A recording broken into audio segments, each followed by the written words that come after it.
हरे कृष्णा। राधे राधे दोस्तों, कैसे हैं आप सभी लोग। आशा करती हूँ कि आप सारे फ्रेंड्स बहुत ही ज़्यादा अच्छे होंगे। मैं भी बिल्कुल ठीक हूँ और आप सभी मित्रों का मेरे चैनल इंडियन ब्लॉग शिखा में बहुत बहुत स्वागत है। सो फ्रेंड्स, आज मैं आप सभी के साथ शेयर करने जा रही हूँ माघ के महीने में मेरी क्या सुबह की पूजा होती है, क्या दिनचर्या होती है।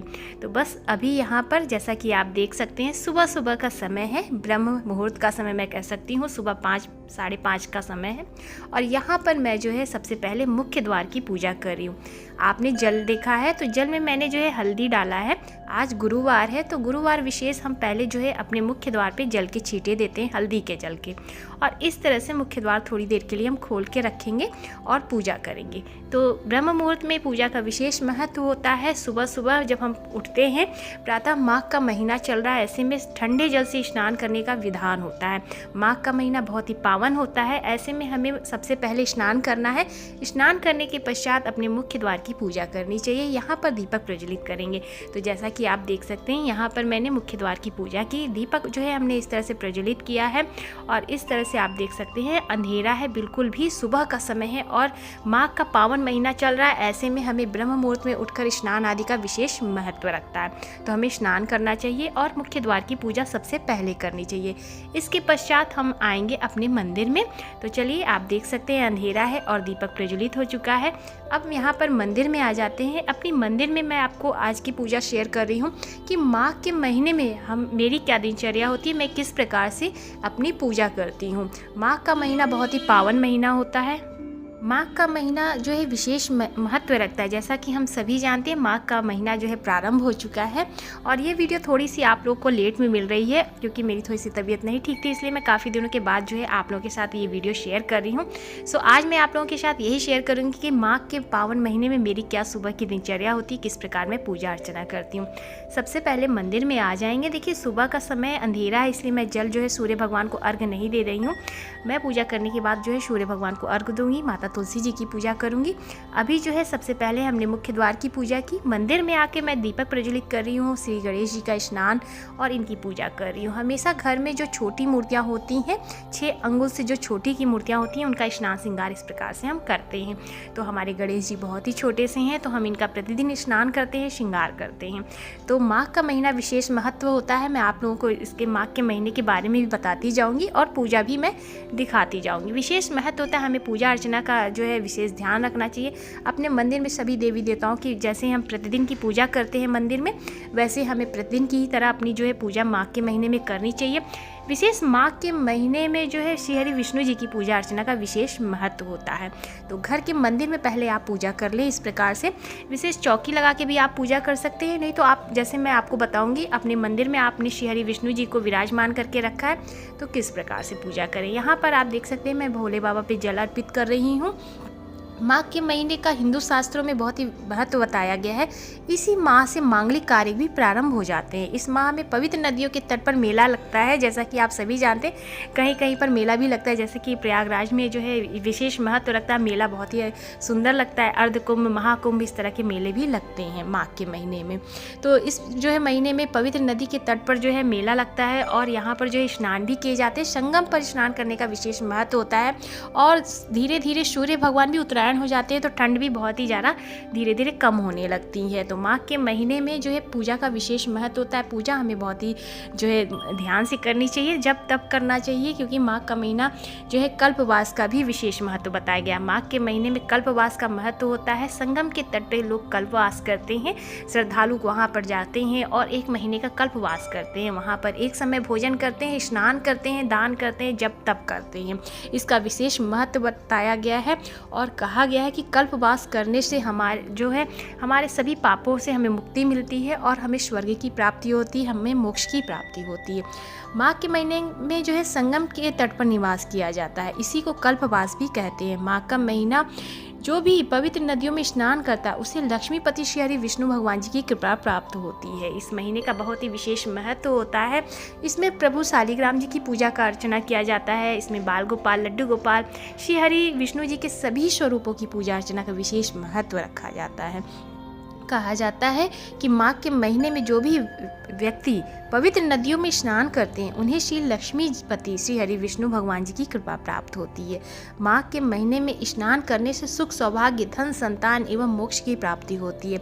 इस महीने में मैं आपको विशेष बता दूं, ठंडे जल में स्नान किया जाता है। नदी, तट, सरोवर जहाँ भी हो वहाँ पर आपको स्नान करना चाहिए। देखिए, हम सभी के ऐसा है कि हम सभी की जगह जहाँ हम रहते हैं, जरूरी तो नहीं कि सब जगह नदी रहे, आप ऐसे में घर में स्नान पूजा कर सकते हैं। इस महीने में जो है ठंडे जल से स्नान किया जाता है। अब मैं आपको बताऊं, अगर आपकी तबीयत नहीं ठीक है, आप स्वस्थ नहीं हैं, आपको ठंडे जल से स्नान करने से कोई दिक्कत आती है, तो आप जो है हल्के गुनगुने पानी से स्नान कर सकते हैं। देखिए, अपनी तबीयत का विशेष ध्यान रखते हुए आप पूजा अर्चना करें।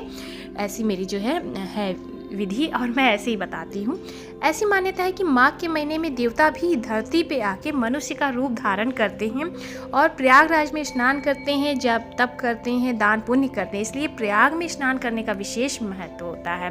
माघ महत्व में अवश्य सुनना चाहिए। देखिए, माघ का महीने का बहुत ही विशेष महत्व होता है और कहा जाता है कि माघ के महीने में जो भी व्यक्ति तिल दान करता है उसे नरक के दर्शन नहीं होते हैं। भगवान विष्णु जी की कृपा प्राप्त करने के लिए उपवास को रखें और उपवास करते हैं जो एक समय भोजन करते हैं, उन्हें राजसूय यज्ञ का जो है फल प्राप्त होता है। तो माघ के महीने में कुछ नियम भी होते हैं, कुछ पालन अगर हम करते हैं तो उसका हमें विशेष फल प्राप्त होता है। इसमें हम श्री हरि विष्णु भगवान जी की पूजा अर्चना करते हैं। प्रभु की जो है माघ का महीना जो होता है श्री हरि विष्णु जी को अत्यंत प्रिय है। इससे हम जब तुलसी का पत्र में चंदन लगा के प्रभु को अर्पित करते हैं, इससे हमारे श्री हरि विष्णु जी बहुत ही प्रसन्न होते हैं, हमारे ठाकुर जी बहुत ही ज़्यादा प्रसन्न होते हैं। तो जैसा कि आपने देखा, हमने स्नान कराया, प्रभु का श्रृंगार कराया है और इसी प्रकार से माघ के महीने में श्री हरि विष्णु जी की विशेष पूजा अर्चना करनी चाहिए। देखिए, मैं आपको प्रतिदिन की पूजा बता रही हूँ। जब आप अपने घर के मंदिर में प्रतिदिन की पूजा करें तो इस प्रकार से कर सकते।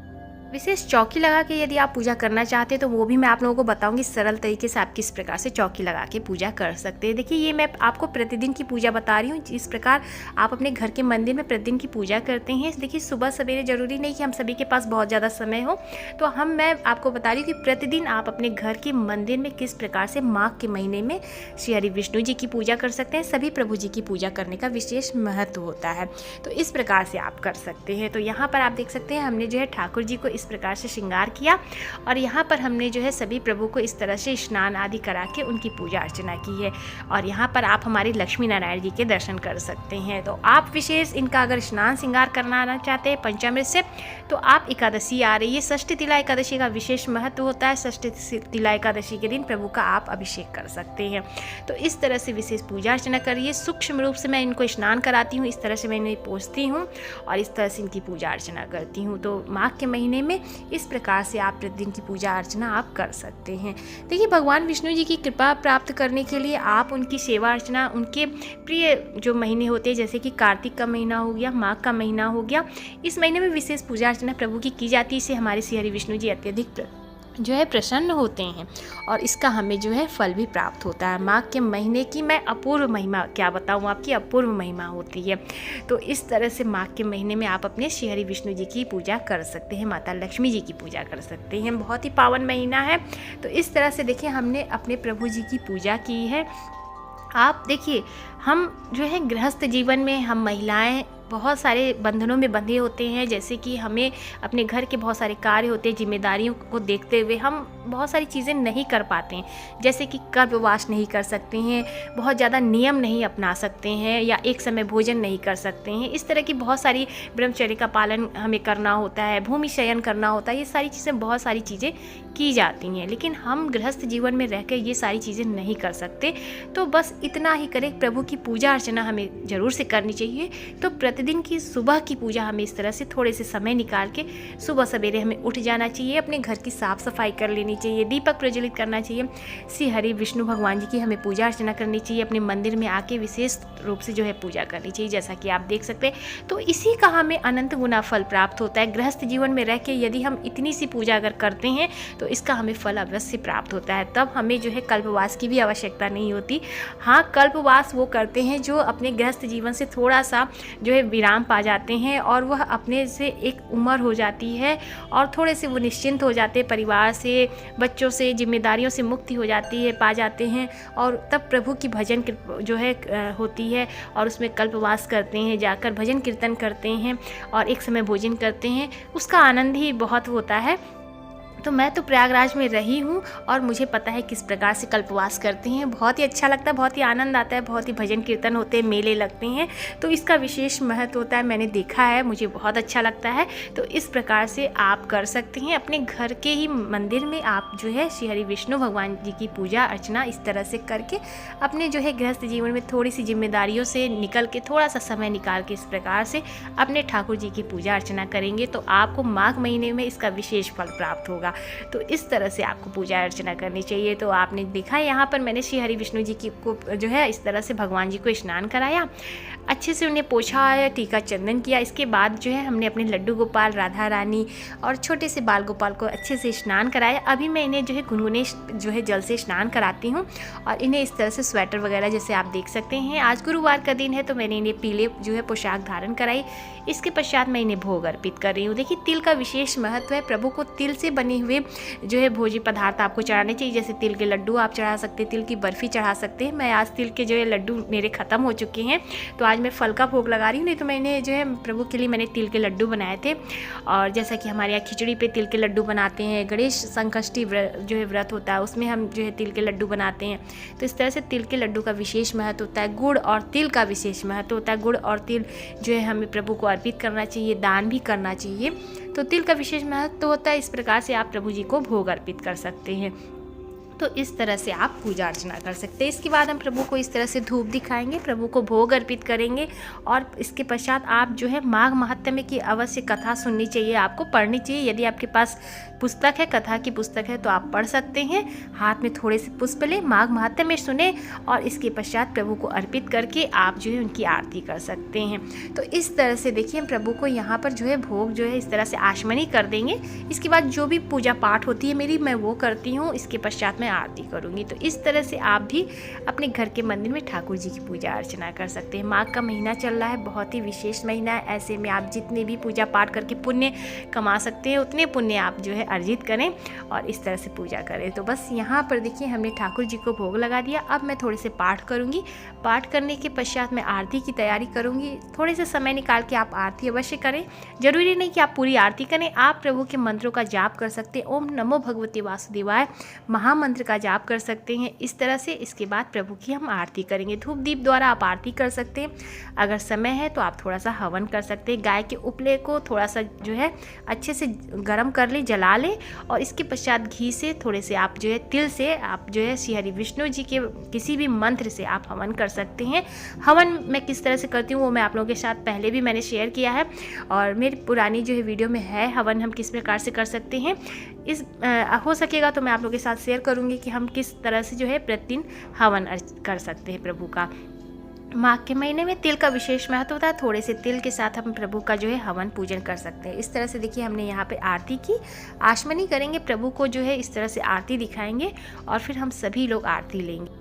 इस प्रकार से यहाँ पर हमारी आरती जो है पूर्ण हो गई। तो हमने आचमनी किया, प्रभु को हम आरती दिखाएंगे। इस प्रकार से मंदिर में चारों तरफ हम आरती दिखा देंगे। यहाँ पर आप देख सकते हैं कि हस्बैंड भी हैं। तो हमारी पूजा जो है तो सुबह की साथ में ही होती है। हम दोनों ही सुबह की पूजा साथ में ही करते हैं और इस तरह से दोनों ही लोग मिल के करते हैं तो हमारी पूजा बहुत ही अच्छे से हो जाती है और थोड़ी सी जल्दी भी हो जाती है। कुछ जो है हस्बैंड काम कर लेते हैं, कुछ मैं कर लेती हूँ और कुछ पूजा के कार्य जैसे कि प्रभु ठाकुर जी को स्नान कराना हुआ, हमारे भोले बाबा का स्नान हुआ, श्रृंगार हुआ। इस तरह से हम दोनों ही लोग मिलके भोग अर्पित करना, इस तरह से हम दोनों ही मिलके सुबह की पूजा कर लेते हैं। तो बस यहाँ पर मैं आपको दिखा दूँ हमारी सुबह की पूजा कुछ इस प्रकार से हुई है माघ के महीने में। जैसा कि आप देख सकते हैं यहाँ पर आरती की थाली रखी है, यहाँ पर हमारे भोले बाबा जी का सुंदर सा स्नान श्रृंगार हुआ है हमारे ठाकुर जी का। और यहाँ पर मैं आपको मंदिर के भी दर्शन करा देती हूँ। माघ के महीने में इस तरह से हमें सभी प्रभु जी के पूजा अर्चना करनी चाहिए। यहाँ पर हस्बैंड देखिए सभी प्रभु जी के जो है चरण स्पर्श कर रहे हैं और इस तरह से हमें प्रभु का आशीर्वाद लेना चाहिए, क्षमा प्रार्थना करनी चाहिए और इस तरह से हमें जो है प्रभु की आराधना करनी चाहिए। सो उम्मीद करती हूँ कि आप सभी लोगों को हमारी आज की ये पूजा पसंद आई होगी। तो माघ मास की सुबह की पूजा तो प्लीज़ वीडियो को लाइक कीजिएगा, ज़्यादा से ज़्यादा शेयर कीजिएगा। चैनल पे पहली बार आए हैं तो हमारे चैनल को भी सब्सक्राइब कीजिएगा, इंस्टाग्राम पे फॉलो करिएगा। मैं मिलूँगी आप सभी मित्रों को नए से अच्छे से वीडियो के साथ। तब तक के लिए हरे कृष्णा, राधे राधे, जय श्री राधे।